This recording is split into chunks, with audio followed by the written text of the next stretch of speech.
we talk about authenticity. So my sister is a family doctor down in South Philadelphia. She has 2 practices there.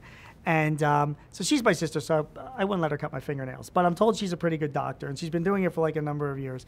And I'm very close with her. And she has one of the best authentic bedside manners of any physician that I have ever met. She empathizes with people. When she talks to her patients, and a patient says they have a pain here, or they have an issue or whatever, she's 54 years old now, so she very, very likely have had a pain like that or something close to that as well. And she connects, says, oh, I know, I've had that same pain. You know, it hurts here. Isn't that unbelievable? She's very, very honest about her own limits. She doesn't like step up on a kind of a high horse.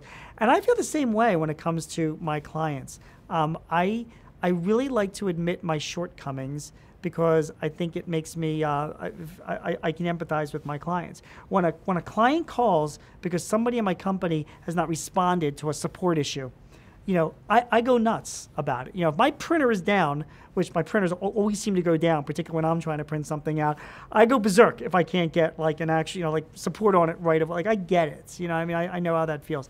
So as a business person, as a business owner, you can't ever lose touch with your customers, that they're experiencing your products and your services, and that when they're hurting or they're having an issue or they got a problem, they would rather be doing anything else but calling your business about a problem. Believe me, they would rather just be doing whatever they're doing and not having to worry. The very fact that there's an issue going on, or there's a need that they're having, or and they're taking the time out to talk about that, should be telling you that this is clearly really bothering them or upsetting them if they're taking the time. And I've got to find out when, I got to empathize along with it. I have to take ownership of it, and I've got to get it fixed. I really have to get it fixed. So, you know, being honest with your customers, admitting when you make your mistakes, but more importantly, getting them fixed, you know, right away is critically important to making sure that you stay close to your customers and you feel what they're feeling. One final thing I could say about with mistakes, I've had to learn, I do view our problems as opportunities. I really do. I mean, I see, look, we sell software, so as you can imagine in this world, right, a lot of times it doesn't work. So, when bad things happen, we can get them fixed. Sometimes I have to eat the cost of doing that. But a lot of times in the process of fixing something, we find some other area where we can help a client.